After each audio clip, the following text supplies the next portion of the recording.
हम गायक कलाकार घनश्याम भोजपुरिया सभी भोजपुरिया श्रोता के पाँव छू के प्रणाम करता नहीं।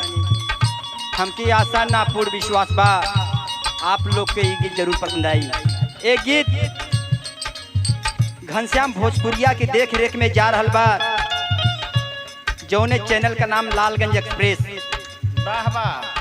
भैया लोगन से निवेदन यही बा कि लाइक सब्सक्राइब और कमेंट जरूर करिए। हाय अब की सावनावा में करबा जो तनिया हो रामा, करबा जो तनिया हो रामा, दिन भर करब हमरो पनिया सवारिया हो।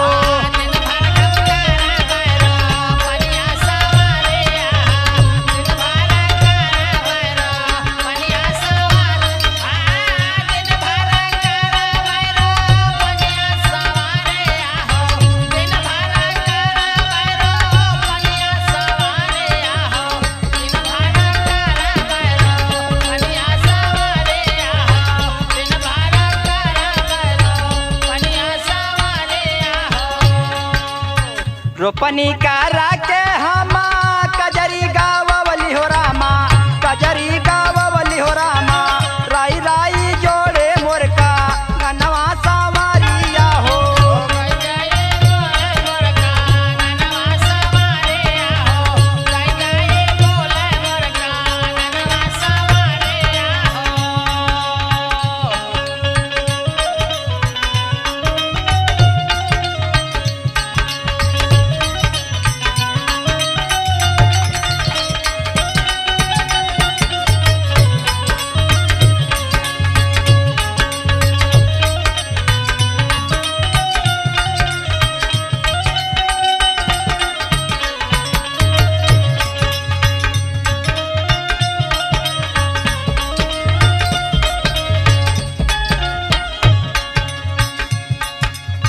गोरी गोरी बाहिया में हरी हरी चूड़िया हो रामा, हरी हरी चूड़िया हो, सोहे किनारे पर का गनवा सवारिया हो।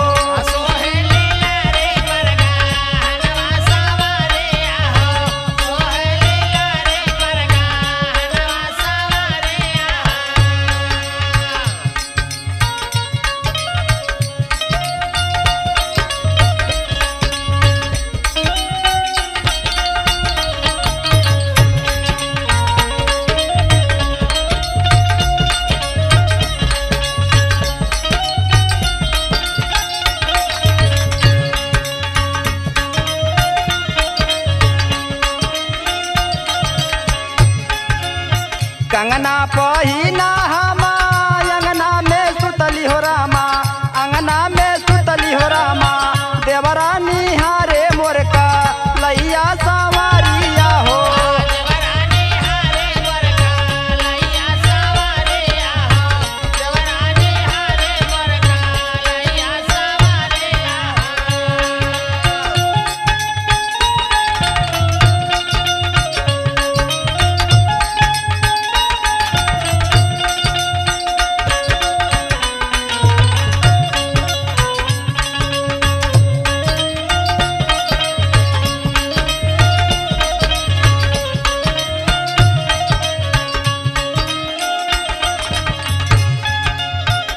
हाँ पकड़े कलैया सैया देवरा मुदैया हो रामा, देवरा मुदैया हो रामा, देवरा का बतिया दबा तबलू सवारिया हो।